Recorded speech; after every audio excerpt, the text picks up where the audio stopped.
आपकी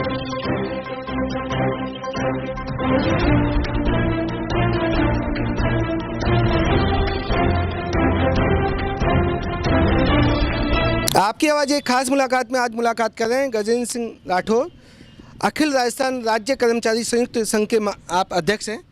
गजेंद्र जी के किस तरह की क्या समस्याएं कर्मचारियों के साथ रेगुलर कुछ ना कुछ स्ट्राइक और इस तरह की बातें सामने आती है, क्या आप कहना चाहेंगे? राजस्थान के कर्मचारियों का प्रतिनिधित्व करता है कर्मचारी महासंघ एकीकृत। इसमें हमारे करीबन 42 संगठन हैं और हर विभाग से जुड़ा हुआ महासंघ एकीकृत है और हर विभाग की समस्याओं को सरकार तक पहुंचाने का काम महासंघ एकीकृत का प्लेटफॉर्म करता है। और महासंघ के माध्यम से राजस्थान की पिछली सरकार से हमने बहुत से ऐसे काम थे जो कर्मचारियों के हितों में करवाए और फिर भी हम संघर्ष किया और 5 साल तक हमने संघर्ष किया और संघर्ष के माध्यम से सरकार से हमने ओपीएस ली, हमने वेतन कटौती को पूरा करवाया, हमने ये जो कैडर रिव्यू है इसको करवाया और मंत्रालय कर्मचारियों के पद बढ़ाने का काम किया और अन्य कई ऐसे काम थे जो सरकार से करवाए। परंतु जो हमारी मांगें थी, कुछ ऐसी मांगें थी जैसे पिछली सरकार ने सामंत कमेटी का गठन किया था, उसका कार्यकाल पूरा हो गया, हमने विरोध किया, उसने अपना कार्यकाल अपना जो एजेंडा है वो सरकार के सामने रख दिया। उसके बाद में खेमराज कमेटी की रिपोर्ट, खेमराज कमेटी का गठन किया गया कर्मचारियों की वेतन विसंगतियों को लेके और खेमराज कमेटी ने भी अपनी रिपोर्ट दे दी राज्य सरकार को। परंतु खेमराज कमेटी हो चाहे सामंत कमेटी हो, राजस्थान की सरकार के सामने जो भी कमेटियां आई उनकी रिपोर्ट जरूर आई, पर रिपोर्ट में क्या आया है ये राजस्थान के कर्मचारियों को आज तक पता नहीं चला। कहना है रिपोर्ट आई, लेकिन रिपोर्ट पे जो रिपोर्ट जिस आधार पे बनाई गई उसको बताया नहीं गया और उस पर इम्प्लीमेंट नहीं हुआ। वो नहीं, निश्चित तौर पे राजस्थान की सरकार ने जो कमेटियां बनाई, कर्मचारियों के वेतन विसंगति हो, चाहे स्थानांतरण नीति हो, चाहे विभागों के लिए हो, तो ये सारी जो वेतन कमेटियां बनी थी, इन कमेटियों ने अपनी रिपोर्ट, इससे पहले भी समितियां बनी थी, परंतु रिपोर्ट सरकार को दे दी, पर सरकार ने उस रिपोर्ट को उजागर नहीं किया, ना ओपन किया, जिससे कर्मचारियों के हितों में, क्योंकि करीबन 2-2, 3-3 साल तक कमेटियों ने कर्मचारियों के बारे में हर वो समस्याओं को सुना और समस्याओं को सुन के और सरकार की अपनी रिपोर्ट पेश की, पर सरकार ने उस रिपोर्ट में क्या दिया कमेटियों ने, ये कर्मचारियों को आज तक भी नहीं बताया कि कर्मचारियों के लिए क्या हित में दिया। आप लगातार कर्मचारियों के हितों की बात करते हैं, आइए बात कर लेते हैं। मैं बिजली विभाग से हूं और हमारे जो पदों का पुनर्गठन हुआ है उसमें क्या अखिल राजस्थान राज्य कर्मचारी संयुक्त महासंघ के प्रदेशाध्यक्ष गजेंद्र सिंह राठौर द्वारा काफ़ी प्रयास किए और हमने उनके साथ आंदोलन भी किया। इसी की बदौलत है कि आज बिजली विभाग में पदों का पुनर्गठन हुआ और सबके पदोन्नति हो गई, जिसमें सारे कर्मचारी आज महासंघ के अध्यक्ष गजेंद्र सिंह जी राठौड़ का स्वागत करने के लिए आए हुए हैं। संस्थापन अधिकारी का पद अभी तक विद्युत विभाग में क्रिएट नहीं हुआ, जिसके लिए हम महासंघ अध्यक्ष से मांग करते हैं कि ये जल्द से जल्द सरकार के पास ये बात पहुँचाए। आपका क्या कहना, नाम बताइए। मैं सर्वेश्वर शर्मा राजस्थान रोडवेज से हूँ। जैसा कि अभी राम नरेश जी ने बताया, आदरणीय जो अध्यक्ष महासंघ अध्यक्ष हैं गजेंद्र सिंह जी, उन्होंने हमारा एक राजस्थान रोडवेज में जो संगठन है आज इनके अधीन है। और आप जैसा कि आप जानते हैं कि राजस्थान रोडवेज में कर्मचारियों को विगत 2-3 महीने से वेतन पेंशन के लाले पड़ते रहे हैं, लेकिन इसी बीच अभी अध्यक्ष जी ने हमारे जो है उनमें हमारे जो निवर्तमान अध्यक्ष प्रबंध निदेशक महोदय है उनसे मिलकर उसको मामले को सुलझाया है और अभी 2 महीने की सैलरी और पेंशन हमें रिलीज़ भी हो गई है और उनके द्वारा आगामी माह से रेगुलर सैलरी का वादा भी किया है। और इसी के साथ 7वां वेतन आयोग हो या जैसे पदों के पुनर्गठन का मामला हो, वो महासंघ के नेतृत्व में बड़ा तरीके से सुलझाते हुए हमको बहुत लाभ दे। बिल्कुल महासंघ के कहीं ना कहीं अपने आप को जोड़ के रखे। बिल्कुल है और ये महासंघ की बदौलत ही है कि आज 40 संगठन 42 संगठन जो जुड़े हुए हैं वो इसीलिए जुड़े हुए हैं कि इनकी तरफ से जो भी कर्मचारियों की जो मांगे होती है वो सर्वोपरि उठाई जाती है। जी, आप काफ़ी बुजुर्ग लग रहे हैं, मुझे लगता है।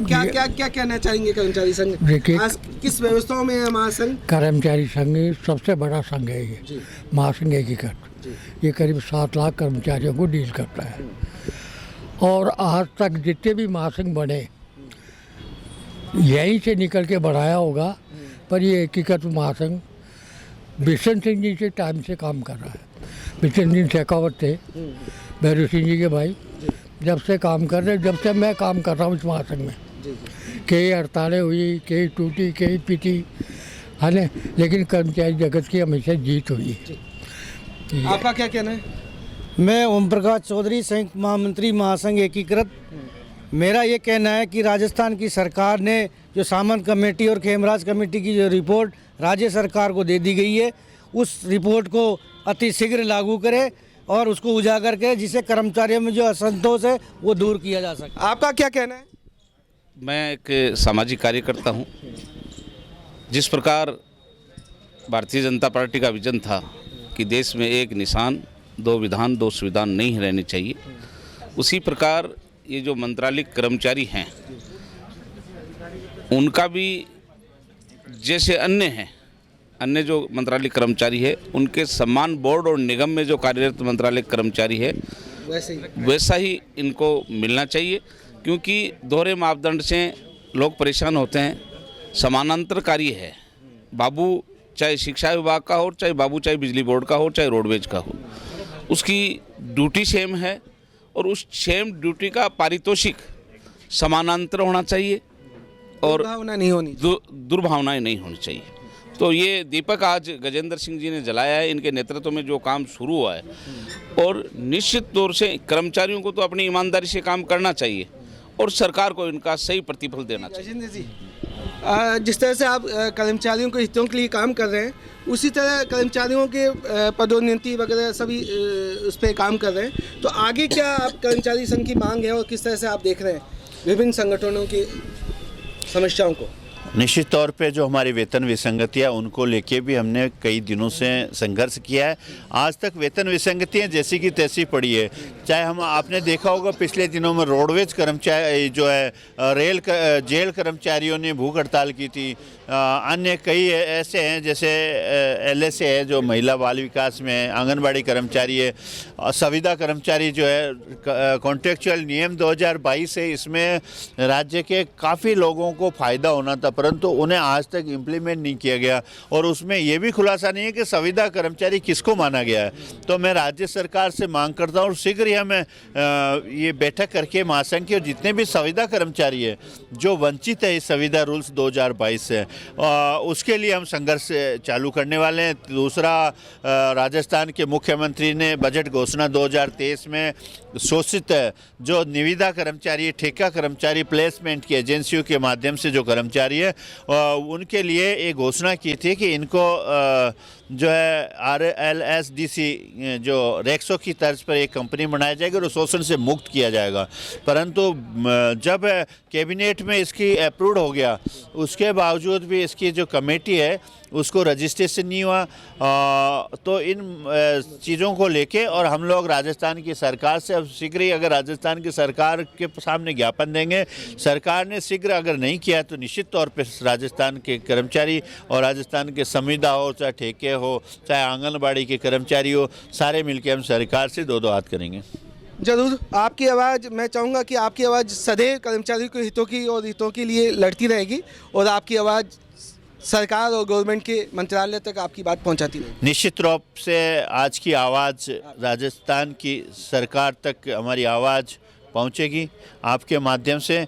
मैं आपको बहुत बहुत धन्यवाद देता हूं कि जो आपकी आवाज़ है, जो हमारी आवाज़ बन के और राजस्थान की सरकार तक पहुंचे, ये मैं आपको शुभकामनाएं देता हूं।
हैं।